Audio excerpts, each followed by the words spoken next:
ಸ್ನೇಹಿತರೆ, ನಾವು ನಮ್ಮ ವ್ಯಕ್ತಿತ್ವಕ್ಕೆ ಪೂರಕವಾದ ಅಂಶಗಳನ್ನು ಗಮನ ಕೊಡ್ತಾ ಇದ್ರೆ ಗುರಿಯ ನಾವು ನಮ್ಮ ಒಂದು ಗುರಿ ಇಟ್ಕೊಂಡ್ಬಿಡ್ತೀವಿ ಸರ್. ಆ ಒಂದು ಗುರಿಗೆ ಪೂರಕವಾಗಿ 10 ಹಲವು ವ್ಯಕ್ತಿತ್ವ ವಿಕಸನದ ಅಂಶಗಳು ನಮ್ಮನ್ನ ಆವರಿಸಿರುತ್ತೆ.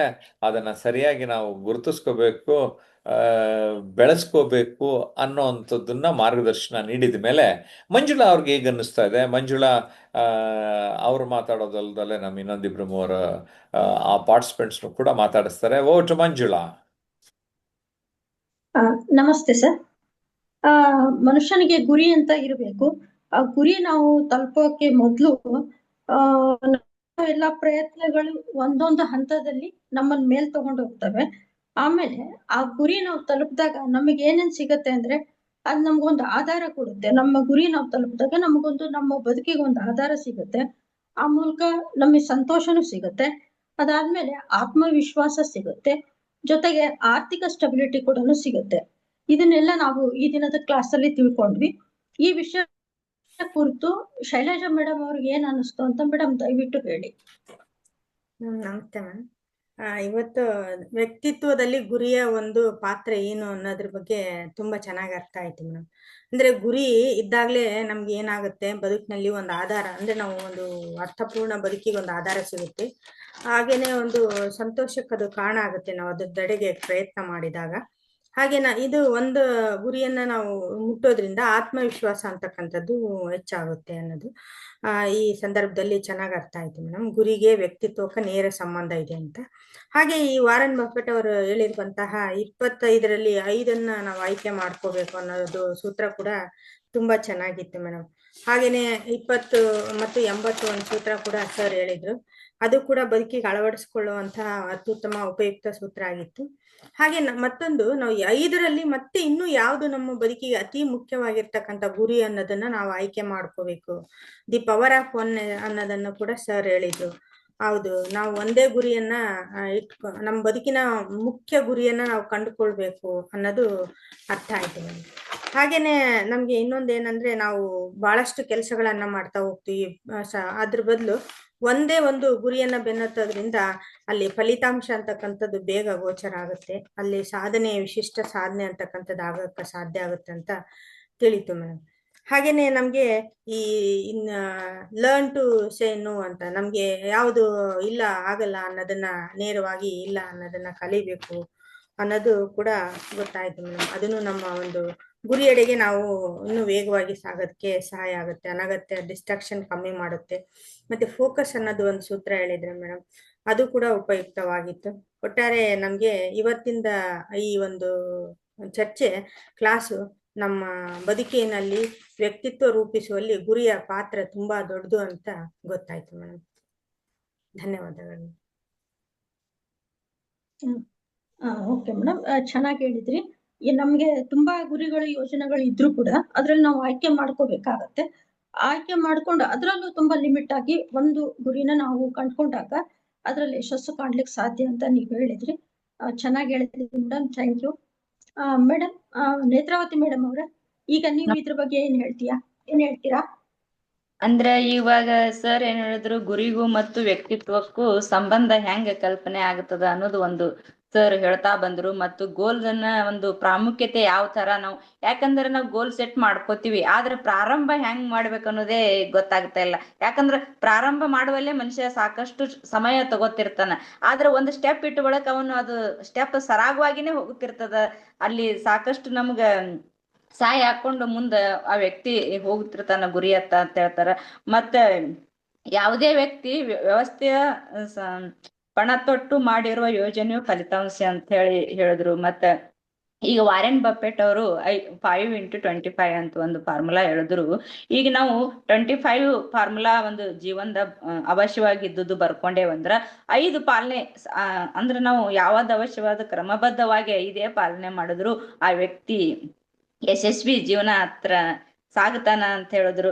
ಆದ್ರೆ 20 ಕಡೆ ಹೊಳ್ಳಿ ನೋಡದೇ ಇದ್ರೂ ಬರೀ 5 ಫಾಲೋ ಮಾಡಿದ್ರು ಆ ವ್ಯಕ್ತಿ ಸಕ್ಸಸ್ಫುಲ್ ವ್ಯಕ್ತಿಯಾಗಿ ಹೊರ ಹೊಮ್ತಾನ ಅಂತೇಳಿ. ಹಾಗೆ ಪ್ಯಾರೋಟ್ ಪ್ರಿನ್ಸಿಪಲ್ ಅವ್ರದ್ದು ಒಂದು ಹೇಳಿದ್ರು. ಯಾಕಂದ್ರೆ 20 × 80 ಅಂತ ಹೇಳಿ ಒಂದು ಫಾರ್ಮುಲಾ, 20% 80%. ಅಂದ್ರೆ ಮನುಷ್ಯನಿಗೆ 20% ಅಷ್ಟೇ ಬೇಕಾಗಿರ್ತದೆ ವಿಚಾರಧಾರೆಗಳದ್ದು. ಬಿಟ್ಟು ಮನುಷ್ಯ ಏನ್ ಮಾಡ್ತಾನೆ, 80% ಕಡೆ ವಿಚಾರ ಮಾಡಕ್ ಹೋಗ್ತಾನ. ಯಾಕಂದ್ರೆ ಬಹಳ ನೋಡ್ತಿರ್ತಾನ. ಅದ್ರ ಬಹಳಷ್ಟು ನೋಡೋದ್ರಿಂದ ಆ ಮನುಷ್ಯನಿಗೆ ದ್ವಂದ್ವ ಯಾವ ತರ ಶುರುವಾಗ್ತದ ಅಂದ್ರೆ 10 ಕಡೆ 10 ಗುಂಡಿ ತೋಡುವುದರ ಬದಲಿಗೆ ಒಂದೇ ಕಡೆಗೆ 100 ಅಡಿ ತೋಡಿದರೆ ನೀರು ಸಿಗುತ್ತದೆ, ನಿರುಪಯೋಗಿ ಗುಂಡಿಗಳು ಇಲ್ಲವಾಗುತ್ತವೆ ಅಂತೇಳಿ ಆ ತರ. ಯಾಕಂದ್ರೆ ಕ್ರಮಬದ್ಧವಾಗಿ 5 ವಿಷಯ ಇರಲಿ 20 ಇರಲಿ ಅದ್ರೊಳಗೆ ಸರಿಯಾಗಿ ವಿಚಾರ ಮಾಡಿದ್ರೆ ಆ ವ್ಯಕ್ತಿ ತನ್ನ ಗುರಿ ಮುಟ್ತಾನ, ಗುರಿ ಎಡೆಗೆ ಅಂತೇಳಿ ನಾನು ಮಾತು ಹೇಳ್ತಾ ಫೋಕಸ್ ಫಾರ್ಮುಲಾನು ತುಂಬಾ ಚೆನ್ನಾಗಿ ವಿವರಣೆ ಕೊಟ್ರು ಸರ್. ಅದೇ ರೀತಿ ಮತ್ತೆ ಈಗ ಲೈಫ್ ಈಸ್ ಬ್ಯಾಲೆನ್ಸಿಂಗ್ ಹ್ಯಾಂಗ್ ಮಾಡ್ಬೇಕು ಅನ್ನೋದು ತುಂಬಾ ಚೆನ್ನಾಗಿ ಹೇಳಿದ್ರು. ಗುರಿಗೆ ಪೂರಕವಾದ ಅಂಶಗಳ ಬಗ್ಗೆನೂ ಚರ್ಚೆ ಮಾಡಿದ್ರು ಸರ್. ಮೈಂಡ್ ಸೆಟ್ ಯಾವ ತರ ಇರಬೇಕು, ಮತ್ತು ಎಮೋಷನ್ ಯಾವ ತರ ಪಾತ್ರ ವಹಿಸ್ತದ, ಮತ್ತು ಫೈನಾನ್ಸಿಯಲ್ ಆಗಿ ಆ ಮನುಷ್ಯ ಹ್ಯಾಂಗ್ ಸ್ಟ್ರಾಂಗ್ ಆಗ್ಬೇಕು, ಮತ್ತು ಸೋಷಿಯಲ್ ಆಗಿ ಯಾವ ತರ ಬರೀಬೇಕು. ಅಂದ್ರ ಅವಂದು ಈಗ ತನ್ನ ಬಾಡಿ ಅಂದ್ರೆ ತನ್ನ ವ್ಯಕ್ತಿತ್ವ, ತನ್ನ ಆರೋಗ್ಯವನ್ನು ಯಾವ ತರ ಕಾಪಾಡಿಕೊಳ್ಬೇಕು ಅಂತೇಳಿ ಪ್ರತಿಯೊಂದನ್ನು ಒಂದು ಇಲಾಖೆ ತೋರಿಸಿದ್ರು. ತುಂಬಾ ಸಾಕಷ್ಟು ವಿಷಯಗಳನ್ನು ಕಲಿತೇವೆ ವಿಷಯದಿಂದ, ಮತ್ತು ಈ ಚರ್ಚಾಕೂಟದಿಂದನೂ ಸಾಕಷ್ಟು ವಿಷಯ ಕಲಿತಿದ್ದೇವೆ. ಧನ್ಯವಾದಗಳು ಮೇಡಮ್. ತುಂಬಾ ಚೆನ್ನಾಗಿ ಹೇಳಿದ್ರಿ ಮೇಡಮ್. 25ರಲ್ಲಿ 5ನ್ನ ಆಯ್ಕೊಳ್ಳೋದು ಒಂದು, ಮತ್ತೆ ನಾವು ಒಂದು ಗುರಿಯನ್ನ ಹೊಂದಿ ಮುಂದೆ ಹೊರಟಾಗ ನಮ್ಮಲ್ಲಿ ಆಧ್ಯಾತ್ಮಿಕವಾಗಿ ಭಾವನಾತ್ಮಕವಾಗಿ, ಆಮೇಲೆ ಸಾಮಾಜಿಕವಾಗಿ, ಆರ್ಥಿಕವಾಗಿ ಹೇಗೆ ನಾವು ಒಂದೊಂದೇ ಸಾಧನೆ ಮಾಡ್ಕೊಂಡು ಹೋಗ್ತೀವಿ ಅನ್ನೋದನ್ನು ಕೂಡ ತುಂಬಾ ಚೆನ್ನಾಗಿ ಹೇಳಿದ್ರಿ. ಒಟ್ಟಾರೆ ಸಾರಾಂಶ ತುಂಬಾ ಚೆನ್ನಾಗಿ ಹೇಳಿದ್ರಿ ಮೇಡಮ್. ಧನ್ಯವಾದಗಳು.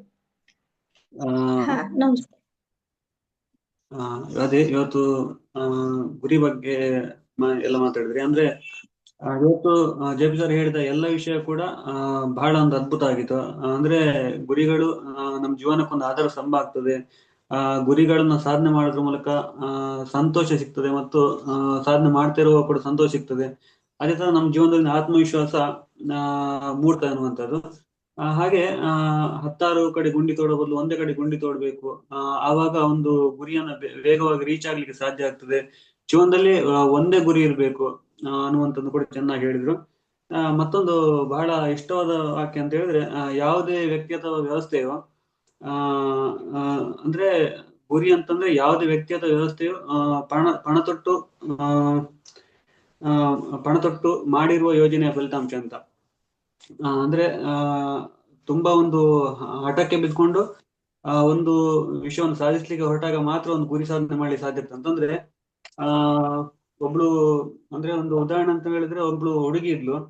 ಆಕೆ ಒಬ್ಬಳು ವಾಲಿಬಾಲ್ ಪ್ಲೇಯರ್. ಆಕೆ ವಾಲಿಬಾಲ್ ಆಟಕ್ಕಂತ ಟ್ರೈನ್ ಅಲ್ಲಿ ಹೋಗ್ತಾ ಇರೋ ಸಂದರ್ಭದಲ್ಲಿ ಏನೋ ಡಕಾಯಿತರು ಬಂದ್ಬಿಟ್ಟು ಎಲ್ಲರದ್ದು ಪರ್ಸು ಗೋಲ್ಡ್ ಎಲ್ಲ ದೋಚ್ತಿದ್ರು. ಆ ಸಂದರ್ಭದಲ್ಲಿ ಈಕೆ ಮಾತ್ರ ಸ್ವಲ್ಪ ಅವ್ರ ಜೊತೆ ಫೈಟ್ ಮಾಡಿದಾಗ ಅವರೊಂದು 7-8 ಜನ ಇದ್ದ ಕಾರಣದಿಂದ ಆಕೆ ಅಂತ ರೈಲಿಂದ ಹೊರಗೆ ಹಾಕ್ತಾರೆ. ಆವಾಗ ಅವಳು ರೈಲಿಂದ ಹೊರಗೆ ಬಂದ್ಬಿಟ್ಟು ಮತ್ತೊಂದು ಟ್ರ್ಯಾಕಿನ ಮೇಲೆ ಬೀಳ್ತಾಳೆ. ಆಗ ಅವಳ ಏನಾಗ್ತದೆ, ಮತ್ತೊಂದು ಯಾವ್ದು ರೈಲ್ ಬಂದ್ಬಿಟ್ಟು ಆಕೆ ಕಾಲ್ ಮೇಲೆ ಹೋಗ್ಬಿಟ್ಟು ಆಕೆ ಕಾಲ್ ಕಟ್ಟಾಗ್ತದೆ. ಅದು ಸುಮಾರು ನೈಟ್ ಒಂದು 10 ಗಂಟೆ ನಂತರದ ವಿಷಯ.